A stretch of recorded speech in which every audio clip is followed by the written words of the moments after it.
ilé Mr. Saheed Adogan ni a wà. Àbáṣeudé náà ni ibi fẹ́ǹsì wọn lélẹ̀. Wọ́n já gbogbo wáyà, gbogbo security wáyà pátápátá ni wọ́n já. Ó dà pé ibi tán ni wọ́n gbà gòkè nìyẹn.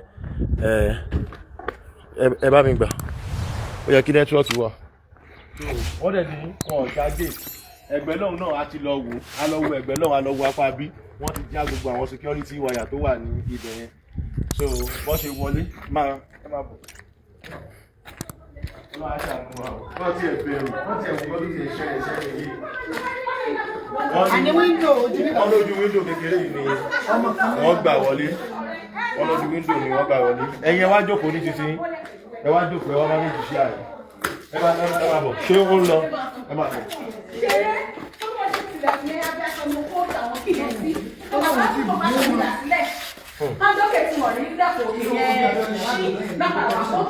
Wọ́n gbé tẹlifíṣàn.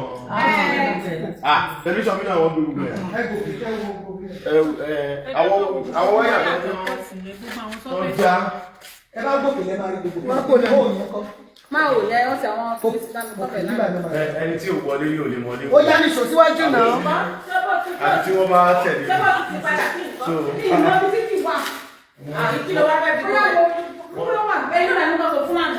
Ṣọ́ọ̀tì.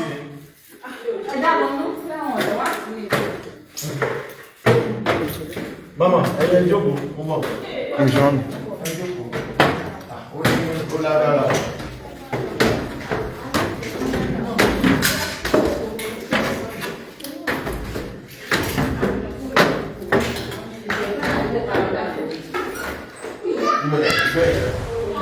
Wọ́n yà sí bẹ́ẹ̀. Kí ìyá ò sí bẹ́ẹ̀ sẹ́? Grandma, irú bá jù ní ẹ̀rọ láti lọ sí kí ìyá wà. Wọ́n lè rí píṣọ̀. Wọ́n ní fọ́tò ti tilẹ̀kùn yẹn. Ẹ bá ti get arrangement, ẹ bá ti arrange kí ni ká lè mọ gbogbo o fẹ́ confirm. Ìkẹta àwọn sísẹ̀ mi ò ṣiṣẹ́ papọ̀ lánàá nìyẹn. Torí báwo yẹn ṣe iṣẹ́ tó fẹ́ ṣe fún bíbẹ̀ tí wọ́n máa bẹ̀rẹ̀ sí àwọn ọdún. God bless you. Ó sì yẹ kan ló tún wá wá pẹ̀lú Iṣẹ́ yẹn fún ẹ bá wọnú bẹ̀yẹn máa rí gbogbo rẹ̀. Ibi tí kámẹ́rà máa wà nígbà nígbà gbogbo ẹ̀ pátápátá ní ti gé. Wọ́n lè gbé tẹ̀lifíṣàn pálọ̀ náà lọ́wọ́. Máa òun bọ̀dà, ó wà gbà mí. Ṣé máa òun ibà lè wà?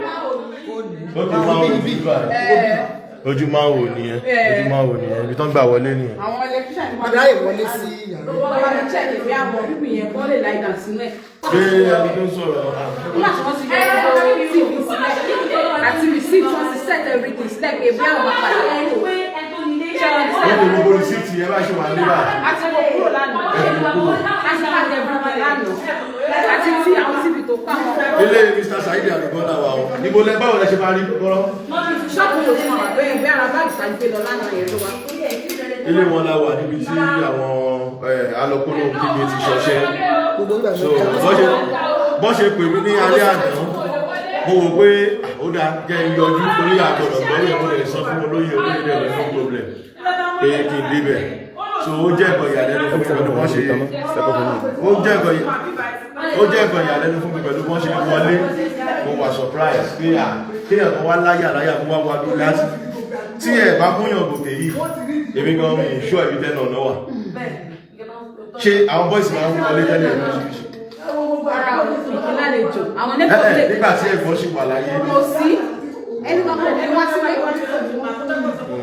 Everybody ò kí wá sílé. Torí mo rò pé ẹni tí ò bá ń wọ ọmọ bí kò yí sí fún bí o bá ṣe ń gòkè lọ́lẹ̀ kan mú òfin àwọn ará tún lè ní ìbí lọ́dún wa surprise. Ojú ọ̀nà yẹn ó lọ. Ọjọ́ tí mo wá bíbá yẹn gbà yẹn ìgbà tẹ wọlé tó mú padà wó ní ẹgbà wọlé pé ṣọ́ọ̀bù disappear ní torí kò sẹ́nu ọ̀nà ọ̀bẹ̀ ó lágbára ọ̀. Nǹkan tó máa bẹ̀ ní kí ẹ jẹ́ ká máa lọ sáré.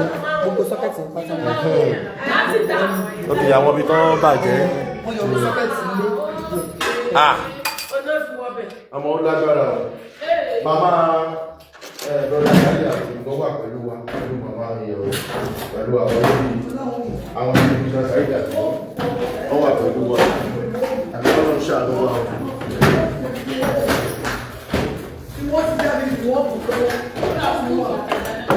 ohun tó jẹ́ ìyàlẹ́nu fún mi bẹ́ẹ̀.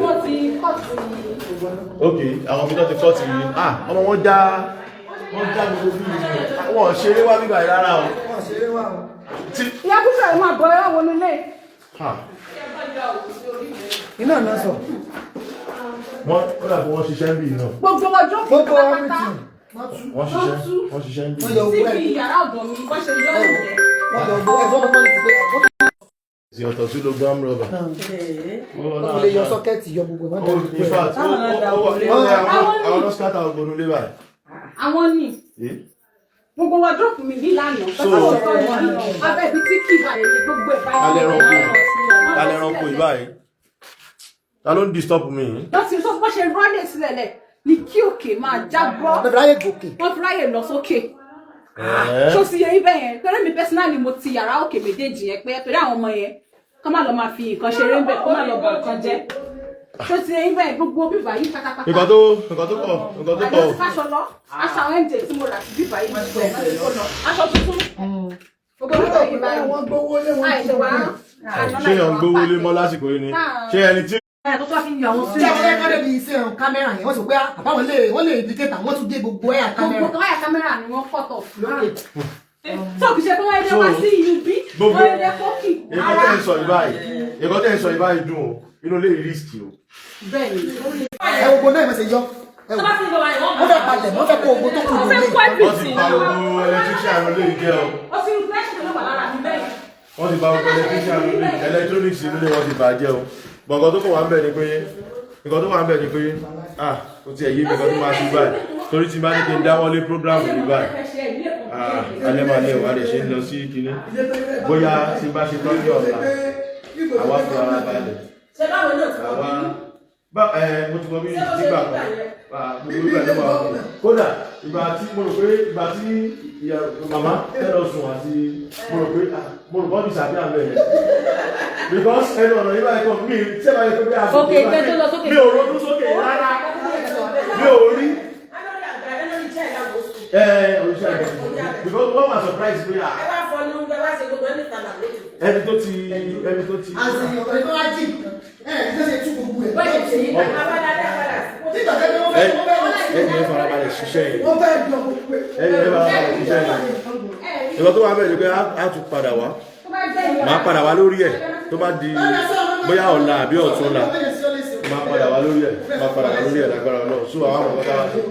nǹkan tó máa ṣẹlẹ̀ báyìí ni pé gbogbo atótóyìn náà a máa ṣe padà wọ́n máa ṣe padà so òun ló yẹ kí n wà ní life but for awareness nǹkan tó ṣẹlẹ̀ bí kí wọ́n kọ́ wá báyìí so bóyá ọ̀la àbí ọ̀túnla àwọn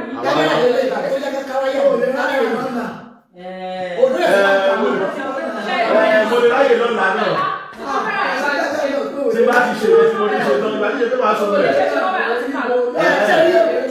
ó dáa látàkì bóyá tí ṣe àárọ̀ sátọ̀dé torí tí wọ́n ló ṣe máa wà nígbà lọ́jọ́ sátọ̀dé wọ́n wà bí máa wà ní lọ́jọ́ sátọ̀dé so a máa mọ but fún gbogbo ẹni tó rí mi náà báyìí mo wà lé Mr. Saheed Adogan fún solution fún inú ilé ìdẹ́ ni mo wá fún ọtí mi wá fún yẹn gbogbo ó jágbá ó jáwo yẹn nǹkan tó máa ṣẹlẹ̀ ti ṣẹlẹ̀ solution náà ni pé kí jẹ́ káyé mọ̀ nǹkan tó ṣẹlẹ̀ o àgbọn tó lè ṣẹlẹ̀ tó bá kò yẹ kó jẹ́rù lé téèyàn bá tiẹ̀ wá gbé nǹkan mi tó bá ní àyà tó ní ó yẹ kó ṣe wọ ọlá Ọlọ́run ó yẹ kó wọlé ọjọ́ kan ṣoṣo July 1st yẹn fún yà.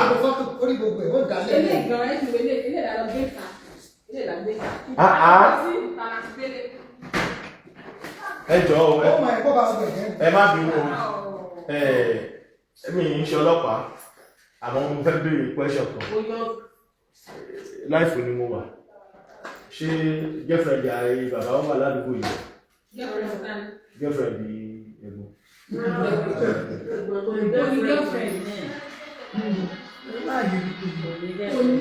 ìyàwó mélòó lọ ní.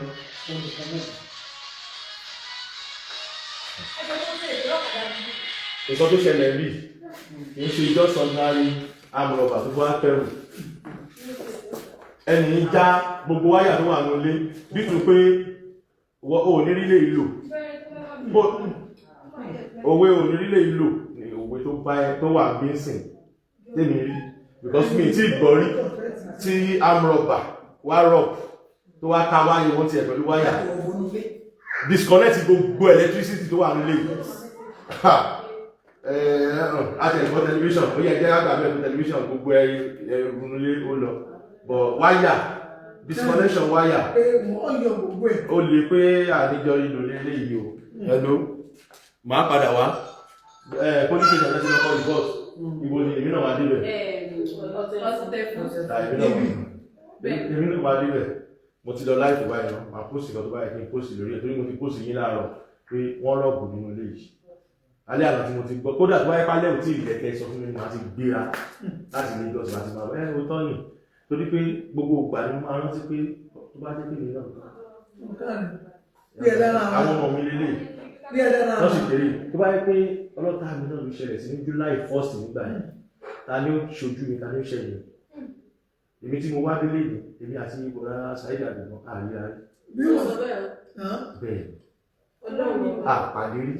bí ìṣe máa ń dúró lóńdó yìí kò sí tó ìṣẹ̀lẹ̀ tẹ́lẹ̀ bọ̀ jù. àmọ́ ẹni tó bá ti jẹ́ èèyàn olóyè Sunday Igboho asọ́pá ń bá èèyàn rìn ó yẹ ká bá rìn tìfẹ́tìfẹ́ ni ọ̀rẹ́ tèmi dúró pé àwọn méjèèjì ìyẹn ìyàwó afáfàtáì nígbà fò lọ àti àwọn méjèèjì kan tó bá ti gbà láàfún ẹ jẹ́ ká máa tẹ̀lé ra wa ẹ jẹ́ kí n mú ẹ jẹ́ kọ́ mú bàbá mi dẹ̀ ní olóyè ní go ahead tó bá ní nǹkan tó wá ṣẹlẹ̀ sí wọn tán lè sọ fún mi bí a náà tó lè sọ fún ọ nǹkan tó bá dẹ̀ ti lè gbọ́ ìwọ tẹ sáfẹ́fẹ́ ń tiẹ̀ oníkálukú gba ọ̀nà ọ̀tọ̀ọ̀tọ̀ àwọn náà tó wọ́n tí ìṣẹ́ tó dá gbogbo ilé tó wọ́n ṣẹlẹ̀ ní àwọn náà ìjà gbogbo ní so mo dẹ̀ dúdú lọ sọ máa so prógráàmù ìdí tí mo fi kọ́kọ́ lọ láìpù léde ní wípé kí gbogbo everybody lè wà wíyà sí nǹkan tí mo wá ṣe nílé tí bá dẹ̀ ti kúrò ń bí yìí tí bá ti lọ bí tí mo ń lọ tán máa dé police station láti kọ́ rìpọ́ọ̀tù mi ó ṣe é ṣe pé délé ọkọ̀ kan fẹ́ wọ́n béèrè pé question náà béèrè lọ́wọ́ ni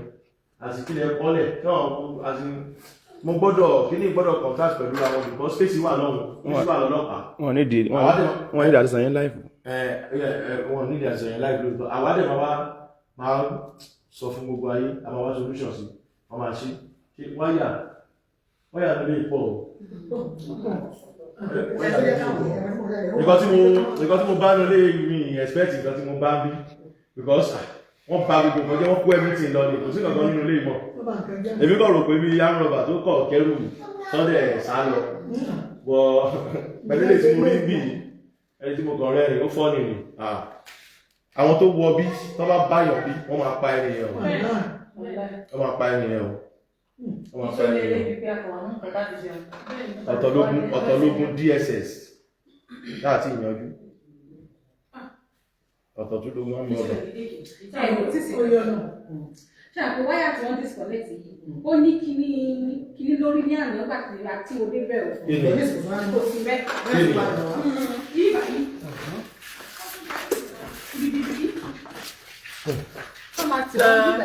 Bẹ́ẹ̀ni, ó ní nǹkan lórí. Ó ní nǹkan lórí, kò sí bẹ́ẹ̀. Ẹ̀bọ̀ sọ́jọ́ ìsì lọ́dún pé àwọn pípò yìí wá ń sun bí ni o. wọ́n sun bí ni Ìdí nìyẹn tí mo fẹ́ lọ station.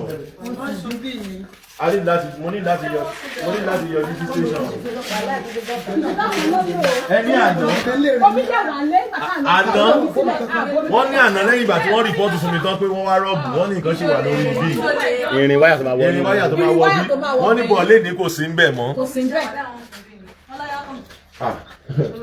Wọ́n sun bí ni. dẹ́sẹ̀ rí kíní tí wọ́n gé ní mò ń sọ̀rọ̀ lórí yẹn wọ́n sọ pé wọ́n ṣe fún wọlé kámẹ́rà káwọn ìlú kan ó jẹ́ kẹ́gẹ́ wáyà kámẹ́rà wọ́n ti gé gbogbo ẹ̀. yàrá Mr. Adogan ní kámẹ́rà ní kámẹ́rà ti gé gbogbo ẹ̀. tí bá lè ti ṣe tán lọ́la à ń yanjú ẹ̀ tí màá ráyè lọ́la tó bá ti dárọ̀ torí tí màá wà bí lọ́jọ́ Saturday mo wọ̀ bí solution máa wà solution lè mi wá fún kọ́ ṣe padà ni mo wá fún mo dẹ̀ mọ̀ pé àwọn èèyàn mi náà ń gbọ́ ilé Mr. Saheed Ire láwà nǹkan tó ń ṣẹlẹ̀ ní mo láṣàlàyé yìí o. wọ́n sọ̀rọ̀ wọn dáadáa kódà mo rí ìfẹ́ yẹn lára olóyè Sunday Igboho sí wọn.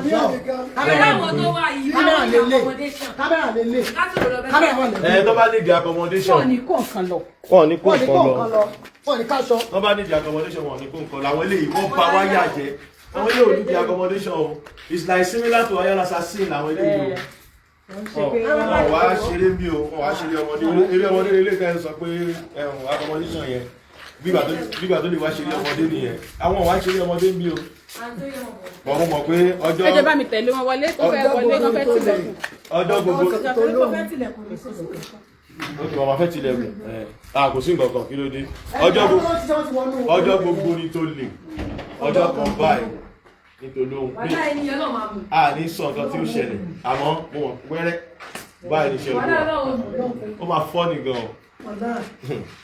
ẹ pa kámẹ́rà yẹn. This is ODUA TV Watch. Don't forget to subscribe, comment your opinion, like, comment and share so that other people can get access to what you enjoy on our channel. Thank you. We love you.